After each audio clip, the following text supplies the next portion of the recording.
రాష్ట్రంలో ప్రజాస్వామ్య హక్కులు పోలీసు వ్యవస్థల ప్రజల విశ్వాసాన్ని ప్రభుత్వం దెబ్బతీస్తోందన్నారు మాజీ మంత్రి ధర్మాన ప్రసాదరావు. శ్రీకాకుళం జిల్లా జైల్లో ఉన్న వైసీపీ నాయకుడు రావాడ ఇల్లయ్య కుటుంబ సభ్యులను ఆయన పరామర్శించారు. రాజ్యాంగబద్ధ బాధ్యతలు నిర్వర్తించాల్సిన అధికారులు రాజకీయ ఒత్తిళ్లకు లోనవుతున్నారని, పోలీసు వ్యవస్థపై ప్రజల్లో నమ్మకం దెబ్బతింటోందని ఆరోపించారు. ఎక్కడ అన్యాయం జరిగినా ప్రజలంతా ఐక్యంగా నిలబడి ప్రజాస్వామ్య విలువలను కాపాడాల్సిందిగా ధర్మన పిలుపునిచ్చారు.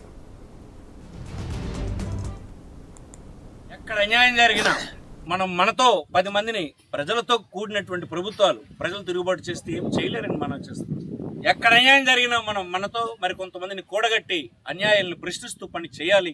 సోషల్ మీడియాలో మన అభిప్రాయాలను వ్యక్తం చేయడం అనేది రాజ్యాంగం ఇచ్చినటువంటి హక్కు. ఆ హక్కుని ఎవరు పోలీసులు కాదు కదా, ఎమ్మెల్యేలు కాదు కదా, ఎంపీలు, మంత్రులు ఎవరు తీసుకునేటువంటి అవకాశం లేదు.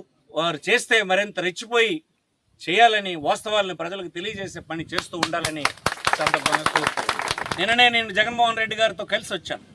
ఏ అధికారి అయితే రాజ్యాంగానికి, చట్టాలకి వ్యతిరేకంగా, రాజ్యాంగ విరుద్ధంగా ప్రజల్ని హింసిస్తూ ఒక రాజకీయ పార్టీ కొమ్ము కాయాలన్నటువంటి ప్రయత్నం చేస్తూ ఉంటారో వారి పేర్లన్నీ నమోదు చేసే కార్యక్రమాన్ని చేయాలని నిర్ణయించటం. అది మండల స్థాయిలో జరుగుతుంది, గ్రామ స్థాయిలో జరుగుతుంది, జిల్లా స్థాయిలో జరుగుతుంది.